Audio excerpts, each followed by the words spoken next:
السلام علیکم۔ تاریخ آج 30 اگست 5 ربیع الاول، دن ہے سنیچروار۔ آج کی دنیا میں آپ سبھی کا خیر مقدم ہے۔ دوستو، آج کی ویڈیو میں جانیں گے کہ امریکی عدالت نے کیوں ٹرمپ کے ٹیرف کو غیر آئینی قرار دیا، فلسطینی صدر اور دیگر حکام کے ویزے امریکہ نے منسوخ کیے ہیں، اور یہ بھی کہ ڈنمارک کے اجلاس میں غزہ پر یورپی یونین میں واضح تقسیم کس بات پر ہوئی۔ اس کے علاوہ اور بھی کئی بڑی خبریں آج کی ویڈیو میں آپ کے لیے لائے ہیں، لیکن شروع کرنے سے پہلے آپ سے یہی کہیں گے کہ اگر آپ نے ابھی تک چینل سبسکرائب نہیں کیا تو فوراً چینل کو سبسکرائب کر کے تمام اہم عالمی خبروں سے باخبر رہیں۔ تو آئیے شروع کرتے ہیں۔ امریکی فیڈرل اپیلز کورٹ نے فیصلہ سنایا ہے کہ صدر ڈونلڈ ٹرمپ نے قومی ہنگامی حالت کا اعلان کر کے تقریباً پوری دنیا پر درآمدی ٹیکس عائد کرنے میں اختیارات کا ناجائز استعمال کیا۔ یہ فیصلہ ٹرمپ کے لیے ایک بڑا دھچکا ہے، کیونکہ ان کی تجارتی پالیسیاں پہلے ہی مالیاتی منڈیوں اور کاروباری ماحول کو غیر یقینی کا شکار بنا چکی ہیں۔ ٹرمپ نے اس کے لیے 1977 کا international emergency economic powers act استعمال کیا اور دعویٰ کیا کہ تجارتی خسارہ اور غیر قانونی امیگریشن قومی ایمرجنسی ہیں۔ آئین کے مطابق ٹیکس اور ٹیرف لگانے کا اختیار کانگریس کے پاس ہے، لیکن برسوں سے صدارتی اختیارات بڑھتے گئے اور ٹرمپ نے ان کا بھرپور استعمال کیا۔ یوکرین کے صدر ولادیمیر زیلنسکی نے اعلان کیا ہے کہ وہ اگلے ہفتے امریکی صدر ڈونلڈ ٹرمپ اور یورپی رہنماؤں سے ملاقات کے خواہاں ہیں تاکہ روس کے ساتھ امن مذاکرات کو آگے بڑھایا جا سکے۔ زیلنسکی نے کہا کہ روس اب بھی تعمیراتی مذاکرات میں دلچسپی نہیں لے رہا اور شہری علاقوں پر تباہ کن فضائی حملے جاری رکھے ہوئے ہیں۔ اقوام متحدہ کی سلامتی کونسل کے ہنگامی اجلاس میں امریکہ نے کہا کہ روس کو فوراً امن مذاکرات پر آمادہ ہونا چاہیے، ورنہ اس پر نئی پابندیاں لگائی جا سکتی ہیں۔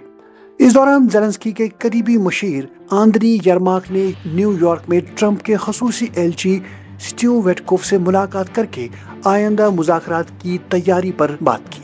یرماک نے کہا کہ ہمارا مقصد واشنگٹن سربراہی اجلاس میں طے شدہ معاہدوں کو عملی جامہ پہنانا اور حقیقی سفارتکاری کو آگے بڑھانا ہے۔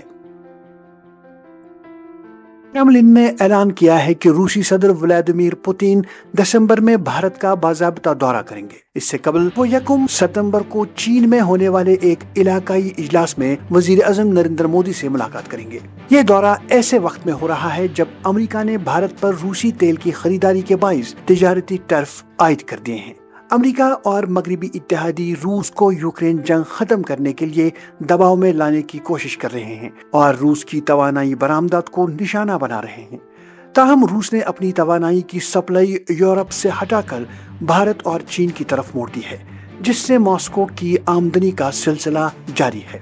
پوتین نے یوکرین پر حملے کے بعد غیر ملکی سفر محدود کر دیے تھے، کیونکہ ان پر انٹرنیشنل کرمنل کورٹ ICC کا وارنٹ گرفتاری بھی جاری ہے۔ بھارت چونکہ ICC کا کارکن نہیں ہے، اس لیے نئی دلی کو پوتین کی گرفتاری کا کوئی قانونی تقاضا درپیش نہیں۔ بھارت کے وزیر اعظم نریندر مودی نے جاپان کا 2 روزہ دورہ مکمل کرنے کے بعد شنگھائی تعاون تنظیم کے اجلاس میں شرکت کے لیے چین روانگی اختیار کی۔ بھارت اور جاپان کے درمیان 13 اہم معاہدے اور اعلانات طے پائے۔ جاپان نے بھارت میں اگلے 10 برسوں میں 10 کھرب ین یعنی تقریباً 60,000 کروڑ روپے کی سرمایہ کاری کا ہدف مقرر کیا۔ دونوں ممالک نے دفاعی تعاون کے فریم ورک اور معاشی شراکت داری کے لیے 10 سالہ روڈ میپ پر اتفاق کیا۔ معاہدوں میں carbon free technology, semi conductors, صاف توانائی، ٹیلی کام، فارما، اہم معدنیات اور نئی ٹیکنالوجیز میں تعاون شامل ہے۔ امریکی وزیر خارجہ مارکو روبیو نے اقوام متحدہ کی جنرل اسمبلی کے اجلاس سے قبل فلسطینی صدر محمود عباس اور فلسطینی اتھارٹی کے 80 سے زائد حکام کے ویزے منسوخ کر دیے ہیں۔ یہ اقدام ٹرمپ انتظامیہ کی جانب سے فلسطینی قیادت کے خلاف ویزا پابندیوں کی تازہ کڑی ہے۔ محکمہ خارجہ نے اعلان کیا کہ PLO اور PA کو وعدوں کی خلاف ورزی اور امن عمل کو نقصان پہنچانے پر جواب دہ ٹھہرایا جا رہا ہے۔ نئے ویزا درخواستیں خاص طور پر PLO سے منسلک اہلکاروں کی اب مسترد کر دی جائیں گی۔ اسی دوران امریکی محکمہ خارجہ نے وہ پروگرام بھی معطل کر دیا جس کے تحت غزہ کے زخمی فلسطینی بچے علاج کے لیے امریکہ آ سکتے تھے۔ یورپی یونین کے 27 وزرائے خارجہ ڈنمارک کے دارالحکومت کوپن ہیگن میں غزہ جنگ پر اختلافات پر غور کر رہے ہیں۔ یورپی یونین کی انسانی ہمدردی امور کی سربراہ نے کہا کہ وقت آ گیا ہے کہ یورپی یونین غزہ پر ایک مضبوط اور اجتماعی آواز تلاش کرے جو ہماری اقتدار کی عکاسی کرے۔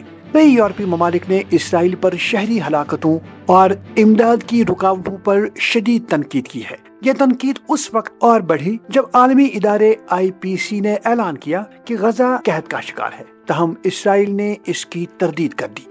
کچھ رکن ممالک اسرائیل پر اقتصادی دباؤ ڈالنے کے حق میں ہیں، جبکہ دوسرے مذاکرات جاری رکھنے پر زور دے رہے ہیں۔ یورپی کمیشن نے تجویز دی تھی کہ اسرائیل کو تحقیقی فنڈنگ پروگرام تک محدود رسائی دی جائے، مگر یہ تجویز جرمنی اور اٹلی جیسے ممالک نے تسلیم نہیں کی۔ فرانس، اسپین، نیدرلینڈ اور آئرلینڈ اس اقدام کے حامی ہیں۔ یورپی کمشنر نے کہا ہے کہ غزہ میں جو کچھ ہو رہا ہے وہ ایک المیہ ہے اور تاریخ ہم سے اس پر جواب طلب کرے گی۔ دوسری جانب اسرائیل ان تنقیدوں کو مسترد کرتا ہے اور کہتا ہے کہ فوجی کارروائی حماس کو شکست دینے کے لیے ضروری ہے۔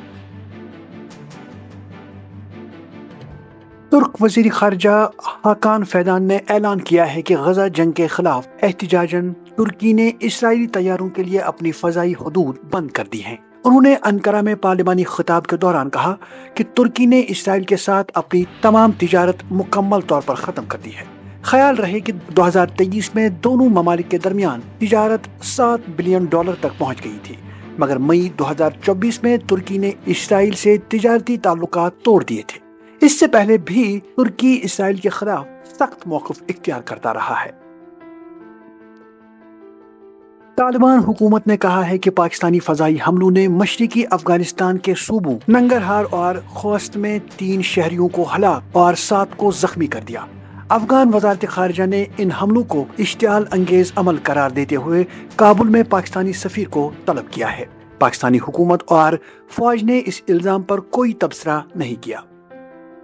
آئیے اب بات کرتے ہیں ایران کی۔ ایران کے صدر مسعود پزشکیان نے ایک اہم بیان دیتے ہوئے کہا ہے کہ ایران کسی جنگ کا خواہاں نہیں ہے، لیکن اگر اسرائیل یا امریکہ نے حملہ کیا تو ایران پوری طاقت کے ساتھ جواب دے گا۔ پزشکیان نے اپنے ٹی وی انٹرویو میں کہا کہ امریکہ اور اسرائیل ایران کو تقسیم اور تباہ کرنے کی کوشش کر رہے ہیں، مگر کوئی بھی ایرانی اس ملک کو ٹوٹنے نہیں دے گا۔ ادھر بغداد سے ایک بڑی خبر سامنے آئی ہے۔ عراق میں امریکی فوج کا انخلا باضابطہ طور پر شروع ہو رہا ہے۔ العربیہ کے مطابق یہ اقدام عراق اور امریکہ کے درمیان طے پانے والے 2 طرفہ معاہدے کے تحت ہوگا۔ سب سے پہلے امریکی افواج بغداد کے سب سے حساس اور محفوظ علاقے گرین زون سے نکلیں گی، جہاں مغربی سفارت خانے، سرکاری دفتر، بغداد ایئرپورٹ اور مشترکہ آپریشنز کمانڈ کا ہیڈ کوارٹر موجود ہے۔ ذرائع کے مطابق اس معاہدے کے تحت امریکہ کو صرف کردستان کے خطے میں ایک اضافی سال کے لیے محدود فوجی رکھنے کی اجازت ہوگی۔ یاد رہے کہ اس وقت عراق میں تقریباً 2500 امریکی فوجی موجود ہیں جو اتحادی افواج کے ساتھ مل کر عراقی فوج کو تربیت اور مشاورت فراہم کر رہے ہیں۔ عراقی حکومت نے اعلان کیا ہے کہ انخلا کا پہلا مرحلہ ستمبر 2025 میں مکمل ہوگا، جبکہ دوسرا مرحلہ 2026 میں ختم کیا جائے گا۔ اور دوستو، آخر پر یہ خبر کہ انڈونیشیا کے صدر کی اقتصادی پالیسیوں اور پولیس تشدد کے خلاف جاری احتجاج کے دوران ایک افسوسناک سانحہ پیش آیا ہے۔ مقامی حکام کے مطابق جمعے کو شہر مقاصر میں مشتعل مظاہرین نے ایک سرکاری عمارت کو آگ لگا دی۔ آگ سے بچنے کے لیے 3 سرکاری ملازمین نے عمارت کی تیسری منزل سے چھلانگ لگا دی، لیکن بدقسمتی سے وہ جان کی بازی ہار گئے۔ اطلاعات کے مطابق درجنوں گاڑیاں اور موٹر سائیکلیں بھی جل کر خاکستر ہو گئی۔ سوشل میڈیا پر سامنے آنے والی تصاویر اور ویڈیوز میں بسوں اور موٹر سائیکلوں کو آگ میں لپٹا دیکھا جا سکتا ہے۔ یہ مظاہرے آل انڈونیشیا اسٹوڈنٹس یونین کی قیادت میں ہو رہے ہیں اور تیزی سے ملک کے مختلف شہروں میں پھیلتے جا رہے ہیں۔ یہ احتجاج صرف مہنگائی اور معاشی پالیسیوں تک محدود نہیں رہا، بلکہ اب یہ صدر پرابو وسبنتو کی حکومت کے خلاف ایک بڑے عوامی غصے کی شکل اختیار کرتا جا رہا ہے۔ تو دوستو، آج کی دنیا میں اتنا ہی۔